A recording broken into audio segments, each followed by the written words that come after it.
L'obiettivo è quello proprio per iniziare dai bambini in su, perché così hanno anche, diciamo, dove possono trovarsi, acquisire anche come comportamenti, disciplina, che noi è quello che ci teniamo tanto, diciamo, alla disciplina, che è una cosa importantissima, diciamo, e rispetto per tutti.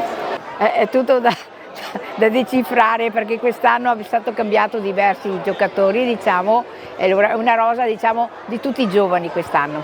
Beh, devo dire che ogni anno sportivo è sempre un anno importantissimo, perché vuol dire che le nostre associazioni continuano ad andare avanti.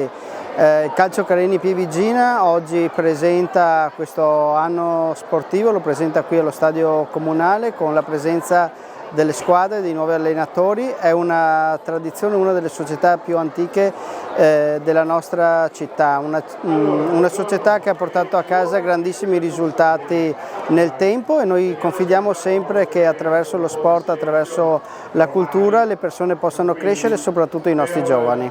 Le ambizioni sono quelle di disputare un campionato di non sofferenza e magari migliorare, anzi sicuramente migliorare la postazione dello scorso anno. Lo scorso anno siamo arrivati a fare i play-out, quest'anno cercheremo l'obiettivo è quello di cercare di evitarli, ecco, senz'altro. Sarà un anno impegnativo, in quanto abbiamo molti ragazzi, sono quasi 200 ragazzi, dall'Under 17 ai piccoli amici e primi calci, anni 2018-2019, per cui insieme agli allenatori, ai dirigenti accompagnatori e al supporto di tutta la società cercheremo di portare avanti i sani principi e i valori che lo sport quotidianamente offre a tutti questi ragazzi.